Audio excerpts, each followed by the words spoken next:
മുതലപ്പുഴയിൽ മത്സ്യത്തൊഴിലാളികൾ റോഡ് ഉപരോധിക്കുകയാണ്. മത്സ്യബന്ധന ബോട്ടുകൾക്കും വള്ളങ്ങൾക്കും ഭീഷണിയാകുന്ന മണൽത്തിട്ട നീക്കം ചെയ്യാത്തതിൽ പ്രതിഷേധിച്ചാണ് ഉപരോധം.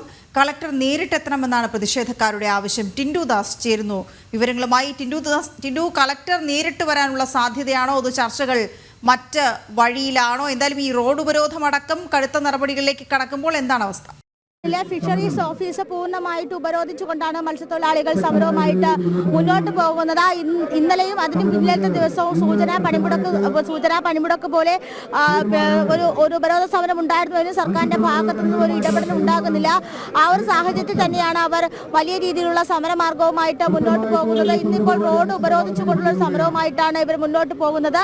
റോഡും അതോടൊപ്പം തന്നെ ഫിഷറീസ് ഓഫീസ് പൂർണ്ണമായി ഉപരോധിച്ചുകൊണ്ട് സമരം ചെയ്യുന്നുവെന്ന് മനസ്സിലാക്കാൻ സാധിക്കുന്നുണ്ട്. അതോടൊപ്പം തന്നെ ഈ മുതലപ്പുഴയിലെ വിവിധ ആവശ്യങ്ങൾ കാലാകാലങ്ങൾ ഏതാണ്ട് 11 വർഷത്തെ കണക്കെടുക്കുകയാണെങ്കിൽ 2011 മുതലുള്ള കണക്കെടുക്കുകയാണെങ്കിൽ 77ഓളം മത്സ്യത്തൊഴിലാളികളാണ് മുതലപ്പുഴയുടെ കയത്തിൽപ്പെട്ട് അല്ലെങ്കിൽ മരണപ്പുഴയിൽപ്പെട്ട് ജീവൻ പൊലിഞ്ഞത്. പക്ഷെ അതിൽ പോലും സംസ്ഥാന സർക്കാരിന് വ്യക്തമായിട്ടൊരു കണക്കോ സംസ്ഥാന സർക്കാർ ആ രേഖയെ പോലും ഔദ്യോഗികമായിട്ട് കണക്കാക്കിയിട്ടില്ല.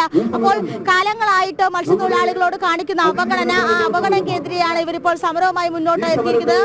വിഴിഞ്ഞം തുറമുഖ നിർമ്മാണവുമായി ബന്ധപ്പെട്ട് ഈ പുലിമുട്ടിന്റെ തെക്കേ ഭാഗത്തെ പുലിമുട്ട് പകുതിയോളം മുറിച്ചു മാറ്റേണ്ടതായിട്ട് വന്നിട്ടുണ്ട്. അന്ന് മുതൽ തുടങ്ങിയതാണ് ഇത്തരത്തിൽ അശാസ്ത്രീയമായിട്ടുള്ള ഒരു മണൽ അടിഞ്ഞു കൂടുന്നതും അതോടൊപ്പം തന്നെ ഈ മരണമൊക്കെ അന്ന് മുതൽ തുടങ്ങിയതാണ്. അപ്പോൾ അന്ന് മുതൽ തന്നെ മത്സ്യത്തൊഴിലാളികൾ വിവിധ ജനപ്രതിനിധികളോട് ഇവിടുന്ന് ജയിച്ചു പോകുന്ന മന്ത്രിമാരോടും ജനപ്രതിനിധികളോടൊക്കെ അവരുടെ ആവശ്യം നിരവധി തവണ പറഞ്ഞിട്ടുണ്ടെങ്കിലും പക്ഷേ അവർ യാതൊരു വിലയും നൽകാത്ത രീതിയിലാണ് ഇതുവരെയായിട്ട് മത്സ്യത്തൊഴിലാളികളോട് കൂടെ ഇടപെട്ടിട്ടുള്ളത്. അതിന്റെ സാഹചര്യത്തിൽ തന്നെയാണ് ഒരു ശക്തമായിട്ടുള്ള സമര പരിപാടികളുമായിട്ട് മത്സ്യത്തൊഴിലാളികൾ മുന്നോട്ട് പോകാൻ തീരുമാനിച്ചത്. എന്തായാലും വലിയ രീതിയിലുള്ള സമരം ഈ ഉപരോധ സമരത്തിലേക്ക് മത്സ്യത്തൊഴിലാളികൾ എത്തിയിരിക്കുകയാണ്. ഇന്നിപ്പോൾ ഈ ഹാർബറും അതോടൊപ്പം തന്നെ റോഡും പൂർണ്ണമായി അടച്ചിട്ടുകൊണ്ടാണ് സമരം നടത്തുന്നത്. വർക്കല, അഞ്ചുതെങ്ങ്, താഴമ്പള്ളി, പെരുമാതുറ, പുതുക്കുറിച്ചി മേഖലകളിലെ മത്സ്യത്തൊഴിലാളികൾ ഇവർ ഇത്രയും മേഖലയിലെ പ്രാദേശിക മത്സ്യത്തൊഴിലാളികളാണ് ഈ മുതലപ്പുഴയെ ആശ്രയിച്ചുകൊണ്ട് കടലിലേക്ക് മീൻ പിടിക്കാൻ പോകുന്നത്. ഒരുപക്ഷെ ഈ മുതലപ്പുഴയിൽ പൂർണ്ണമായിട്ട് മണ്ണടഞ്ഞു കഴിഞ്ഞാൽ ഇവരുടെ ഉപജീവന മാർഗം നടക്കാതെയായി ഇവർ പിന്നെ കൊല്ലം ഭാഗത്തേക്കൊക്കെ മീൻ പിടിക്കാൻ പോകേണ്ടി വരും. അതൊക്കെ തന്നെയാണ് ഒരുപക്ഷെ ഇവരെ സംബന്ധിച്ചിടത്തോളം ഏറ്റവും പ്രതിസന്ധിയായിട്ടുള്ള കാര്യം. ഈ മുതലപ്പുഴ അടഞ്ഞു പോയാൽ നിങ്ങൾക്ക് ഇനി ഒരുപക്ഷെ ഈ മുതലപ്പുഴ മണ്ണ് കൂടി അടഞ്ഞു പോയാൽ പിന്നെ എങ്ങോട്ടായിരിക്കും മീൻ പിടിക്കാൻ പോകേണ്ടി വരിക? ഇപ്പൊ നമ്മുടെ നാട്ടിൽ നമുക്ക് ഹാർബർ ഹീരം പഠിക്കും, അല്ലെങ്കിൽ കൊല്ലത്തോളം വെള്ളം പോകത്തില്ല. ഇന്നലെ ഒരു വെള്ളം ഉറഞ്ഞിരുന്ന അവരെ ജാസി കൊണ്ട് മണ്ണ് മാറാൻ പറ്റത്തില്ല. ടച്ച് ചെയ്ത മണ്ണ് മൊത്തം മാറ്റാൻ പറ്റുള്ളൂ. നമുക്ക് പഠിക്കാൻ പറ്റത്തില്ല. നമുക്ക് നമ്മളെ കാര്യങ്ങൾ നേടിക്കിട്ടണം. എങ്കിൽ നമ്മൾ സമരം അല്ലെ മാറത്തില്ല. നമ്മള് മരിയും സമരം അധികം ടച്ച് ചെയ്ത് മാറണം മണ്ണ്, എങ്കിൽ നമുക്ക് പഠിക്കാൻ പറ്റും. അല്ലെ സമരം മാറത്തില്ല. നമ്മള് കൊല്ലത്തേക്ക് മീൻ പിടിക്കാൻ പോകുക എന്നുള്ളത് ഭയങ്കര ബുദ്ധിമുട്ടായിട്ടുള്ള കാര്യം. കൊല്ലത്ത് പോകുന്ന നമുക്ക് മണ്ണിന് വെള്ളം പോകത്തില്ല. മണ്ണ് വെള്ളം ഉറച്ചിരിക്കുകയാണ്. ഈ ടച്ച് ചെയ്ത മണ്ണ് മാറത്തുള്ളൂ. കാഴ്ച വരണം, എങ്കിൽ നമുക്ക് പഠിക്കാൻ അല്ലെ പോകാൻ പറ്റത്തില്ല. അത് തീർച്ചയായിട്ടും ഇവർക്ക് മുതലപ്പുഴ വഴി ഒരുപക്ഷെ ഇവർക്ക് മത്സ്യബന്ധനത്തിന് പോയില്ലെങ്കിൽ പിന്നീട് ഇവർക്ക് കടലിലേക്ക് പോകാൻ സാധിക്കുന്നത് കൊല്ലം വഴിയാണ്. കൊല്ലം വഴി പോകണമെങ്കിൽ മുതലപ്പുഴ വഴി വള്ളം ഇറക്കി കഴിഞ്ഞാൽ മാത്രമേ കൊല്ലത്തേക്ക് പോകാൻ സാധിക്കുകയുള്ളൂ. കാരണം അത്രയും ആഴം കുറഞ്ഞ പ്രദേശമായിട്ട് അവിടെ മാറിക്കഴിഞ്ഞു. ഇന്നലെ ഞാൻ ആ വാർത്ത ചെയ്യാനായിട്ട് മുതലപ്പുഴയിലേക്ക് വരുന്ന സമയത്ത് ഞാൻ ആ മുതലപ്പുഴയിലെ 8 മീറ്റർ ആഴം വേണ്ട അഴിമുഖത്ത് ഇറങ്ങി നിന്നാണ് ഞാനൊരു വാർത്ത ചെയ്തപ്പോൾ അത്രയും എനിക്ക് പോലും ഇറങ്ങാൻ കഴിയുന്ന എനിക്ക് പോലും ഇറങ്ങി നിന്ന് സംസാരിക്കാൻ കഴിയുന്ന രീതിയിൽ മുതലപ്പുഴയിലെ മണൽ നീക്കം കൂടിയിട്ടുണ്ട്, മണലടിയുന്നത് കൂടിയിട്ടുണ്ട്. ടിൻഡു വിവരങ്ങൾ നൽകുകയാണ്. അവിടെ റോഡ് ഉപരോധമടക്കം കർശന നടപടികളുമായാണ് മത്സ്യത്തൊഴിലാളികൾ നിൽക്കുന്നത്. കാരണം അവരുടെ ഉപജീവന മാർഗം വഴിമുട്ടിയിരിക്കുന്ന ഒരു സാഹചര്യത്തിൽ എങ്ങനെ മുന്നോട്ട് പോകണമെന്നറിയാതെ അവർ വിഷമിക്കുകയാണ്. ടിൻഡു, അവരാവശ്യപ്പെടുന്നത് കളക്ടർ നേരിട്ടെത്തിയ ഒരു ചർച്ച നടത്തണമെന്നുള്ളതാണല്ലോ. ഈ ചർച്ചകൾ മുതലപ്പുഴയിൽ പല തലത്തിൽ നടന്നിട്ടുണ്ട്, നമുക്കറിയാം. പല വിഷയങ്ങൾ പലപ്പോഴായി അവർ മുന്നോട്ട് വെച്ചിട്ടുള്ളതുമാണ്. ഈ മണൽത്തിട്ടകൾ എന്നും അവരുടെ ജീവനും അവരുടെ വസ്തുവകകൾക്കും ഭീഷണിയാകുന്ന സാഹചര്യവുമുണ്ട്. ഇതിനൊരു ശാശ്വതമായ പരിഹാരമാണ് പ്രധാനമായും മുതലപ്പുഴക്കാർക്ക് വേണ്ടത്. അതിന് അവരുടെ ഭാഗത്തു നിന്ന് തന്നെ നിർദ്ദേശങ്ങളുണ്ടോ? ഇവിടെ ഒരു പരിഹാരം ഉണ്ടാകുന്നില്ല. തീർച്ചയായിട്ടും വീണ, ഇവിടെ ചർച്ചകളല്ല വേണ്ടത്, ശാസ്ത്രീയമായിട്ടുള്ള ഇടപെടലുകളാണ് ഒരുപക്ഷെ മത്സ്യത്തൊഴിലാളികളെ സംബന്ധിച്ച്. അവരുടെ ഭാഗത്ത് തന്നെ അവർക്ക് അവരുടേതായിട്ടുള്ള ആശയങ്ങൾ സർക്കാരുമായിട്ട് മുന്നോട്ട് വെച്ചിട്ട് തെക്ക് ഭാഗത്തിന്റെ പുലിമുട്ടിന്റെ നീളം കൂട്ടിക്കൊണ്ട്, തെക്ക് ഭാഗത്തെ പുലിമുട്ടിന്റെ നീളം ഇപ്പോൾ കുറവാണ്, തെക്ക് ഭാഗത്തെ പുലിമുട്ടിന്റെ നീളം നീക്കിക്കൊണ്ട് നിലവിൽ ഇപ്പോൾ അടിഞ്ഞു കിടക്കുന്ന മണ്ണും കല്ലും നീക്കം ചെയ്യുകയാണെങ്കിൽ ആ സ്വാഭാവികമായിട്ടുള്ള ആഴം മെയിൻറ്റെയിൻ ചെയ്യാൻ സാധിക്കും. ആ സ്വാഭാവികമായിട്ടുള്ള ആഴം മെയിൻറ്റെയിൻ ചെയ്യും തെക്ക് ഭാഗത്തെ പുലിമുട്ടിന്റെ അപ്പുറത്തെ ഭാഗത്തേക്ക് മാത്രമേ പിന്നെ മണലടിയുള്ളൂ. തിരുവനന്തപുരം ജില്ലയെ സംബന്ധിച്ചിടത്തോളം വടക്ക് തീരത്തു നിന്നും ഒഴുക്കാണ്, വടക്ക് നിന്നും തെക്കോട്ടാണ് കടലിന്റെ ഒഴുക്ക്. അങ്ങനെയാണെങ്കിൽ അവിടെ തീരം രൂപപ്പെടുന്ന തെക്ക് ഭാഗത്താണ്. ഈ തീരം രൂപപ്പെടുന്നതിന്റെ ഭാഗമായിട്ടാണ് അഴിമുഖത്തും ഇതുപോലുള്ള ഒരു തീരം രൂപപ്പെടുന്നത്. പക്ഷേ അഴിമുഖത്തിനകത്ത് ഇതുപോലെ മണൽത്തിട്ട രൂപപ്പെടുന്നത്. സംസ്ഥാന സർക്കാർ പല ഘട്ടങ്ങളിൽ പറഞ്ഞതുപോലെ തന്നെ സാൻഡ് ബൈപ്പാസിംഗ് ഉൾപ്പെടെയുള്ള കാര്യങ്ങൾ ഉൾപ്പെടെയുള്ള ശാസ്ത്രീയമായിട്ടുള്ള കാര്യങ്ങൾ നടത്തുകയാണെങ്കിൽ ഒരു ഘട്ടം വരെ ഇത്തരത്തിൽ മണലൊഴുക്ക് നമുക്ക് അല്ലെങ്കിൽ മണലൊഴുക്ക് ശാസ്ത്രീയമായിട്ട് തടഞ്ഞു നിർത്താൻ സാധിക്കും. പക്ഷേ സംസ്ഥാന സർക്കാർ ഇത്തരത്തിൽ ഇടപെടാതെ ഈ മണലൊഴുക്ക് അല്ലെങ്കിൽ മത്സ്യത്തൊഴിലാളികളുടെ പ്രശ്നങ്ങൾ കാര്യമായിട്ട് എടുക്കാതെ, മത്സ്യത്തൊഴിലാളിയുടെ ആശയങ്ങൾ കേൾക്കാതെ സംസ്ഥാന സർക്കാർ പലരുമായിട്ട് കരാറിൽ ഏർപ്പെടുന്നു.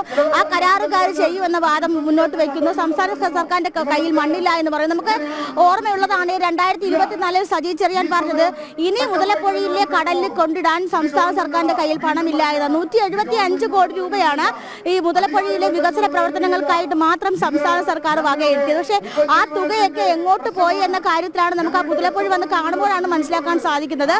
ഒരു ആഴക്കടലിനകത്ത് ഒരു മണൽത്തിട്ട രൂപപ്പെട്ടിരിക്കുന്നു. അത് ഈ എത്രയോ ശാസ്ത്രീയമായിട്ട് ചെയ്യേണ്ട കാര്യമാണ് വളരെ അശാസ്ത്രീയപരമായിട്ട് ചെയ്ത് ഒരു ജനതയെ, ഒരു ജനവിഭാഗത്തെ വളരെ ക്രൂരതയോടുകൂടി അല്ലെങ്കിൽ ഒരു ജനവിഭാഗത്തെ തഴഞ്ഞുകൊണ്ടുള്ള നിലപാടിലേക്ക് സർക്കാർ കടക്കുന്നത് നമുക്ക് മനസ്സിലാക്കാൻ സാധിക്കും. എന്തായാലും മുതലപ്പൊഴി കഴിഞ്ഞ 11 വർഷമായിട്ട് മുതലപ്പൊഴിയിലെ ഈ പ്രശ്നങ്ങൾ പല അധികാരികളോടും പല സമിതികളോടും ഒക്കെ നിരന്തരം ചർച്ച ചെയ്യുന്നത്. ചർച്ചകളല്ലാതെ ഇത്തരത്തിലൊരു ശാശ്വതമായിട്ടുള്ളൊരു ഇടപെടൽ സർക്കാരിന്റെ ഭാഗത്തുനിന്നോ അല്ലെങ്കിൽ കരാർ കമ്പനിയുടെ ഭാഗത്തുനിന്നോ ഒന്നും ഉണ്ടാകുന്നില്ല. അപ്പോൾ ഇത്തരത്തിൽ മണൽത്തിട്ട രൂപപ്പെട്ടുകൊണ്ട് മത്സ്യബന്ധനത്തിൽ പോകാൻ സാധിക്കാതെ തൊഴിലും ജീവിതമാർഗവും ഒക്കെ നഷ്ടപ്പെട്ട് അല്ലെങ്കിൽ തൊഴിലും ജീവിതമാർഗവും ഒക്കെ അവരുടെ കയ്യിൽ നിന്നും പോയി നിൽക്കുന്നൊരവസ്ഥയാണ്. അതുകൊണ്ട് തന്നെയാണ് ഇത്തരത്തിൽ ഒരു അനിശ്ചിതകാല സമര പരിപാടികളിലേക്ക് ഒരുപക്ഷെ ഇവർ കടക്കാനായിട്ട് തീരുമാനിച്ചത്. വീണ, അതേസമയം കളക്ടർ നേരിട്ട് എത്തണമെന്നുള്ള ആവശ്യത്തോട് എന്താണ് അധികാരികളുടെ പ്രതികരണം ഉണ്ടായിരിക്കുന്നത്? കളക്ടർ എത്താനുള്ള സാധ്യതയുണ്ടോ? ഈ വിഷയത്തിൽ ഒരു കളക്ടർ ഇവിടെ ഇപ്പോൾ ഈ ഉപരോധം നടക്കുന്നിടത്ത് എത്തി ഒരു ചർച്ചയ്ക്കുള്ള സാധ്യതയുണ്ടോ ടിൻഡു?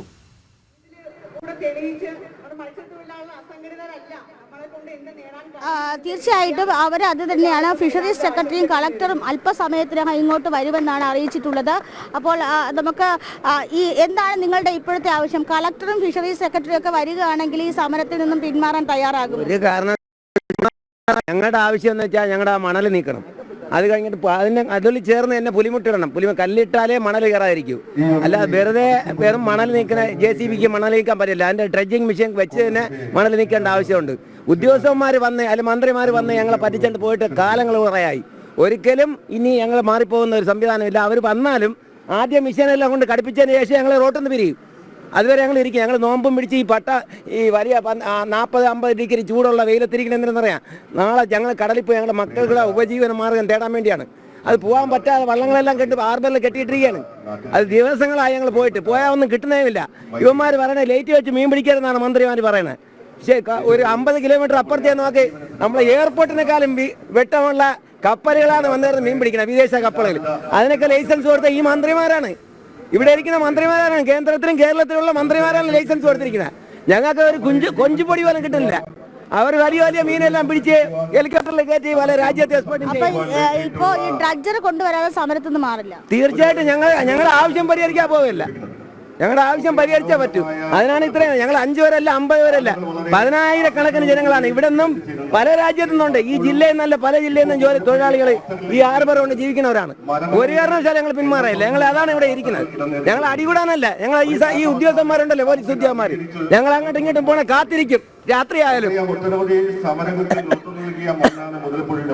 തീർച്ചയായിട്ടും. അപ്പോൾ ഡ്രഡ്ജർ, അതായത് വിഴിഞ്ഞത്ത് ഒരു ഡ്രഡ്ജിങ് യന്ത്രമുണ്ട്. ആ ഡ്രഡ്ജിങ് യന്ത്രം മുതലപ്പുഴയിൽ കൊണ്ടുവന്ന് മണൽ ഡ്രഡ്ജ് ചെയ്യുന്നത് വരെ സമരവുമായി മുന്നോട്ട് തന്നെ പോകും. ആ സമയം വരെ അനിശ്ചിതകാലമായിട്ട് തന്നെ ഈ റോഡ് ഉപരോധിച്ചുകൊണ്ടുള്ള സമരവുമായി മുന്നോട്ട് പോകാനായിരുന്നു ഇവരുടെ തീരുമാനം. ഇവർക്ക് ഐക്യദാർഢ്യം പ്രഖ്യാപിച്ചുകൊണ്ട് പല മേഖലകളിൽ നിന്നുള്ള ആളുകൾ ഇങ്ങോട്ടേക്ക് എത്തുന്നുണ്ട്. മുതലപ്പുഴയിലെ വിഷയങ്ങൾ കഴിഞ്ഞ 11 വർഷമായിട്ട് മാധ്യമങ്ങൾ ഉൾപ്പെടെ ചർച്ച ചെയ്യുന്നതാണ്. പക്ഷെ അവർക്ക് വേണ്ടിയിട്ടുള്ള നീതി വാങ്ങിക്കൊടുക്കാൻ ഇതുവരെ ആർക്കും പറ്റിയിട്ടില്ല എന്നതാണ് ഏറ്റവും വിഷമകരമായിട്ടുള്ള കാര്യം. ഇവിടെ സംഭവിക്കുന്ന മരണങ്ങൾ എന്ന് പറയുന്നത് മരണം പ്രതീക്ഷിച്ചുകൊണ്ടാണ് ഒരു പക്ഷേ മുതലപ്പുഴയിലെ ചാല് കടന്ന് മത്സ്യത്തൊഴിലാളികൾ കടലിലേക്ക് പോകുന്നത്.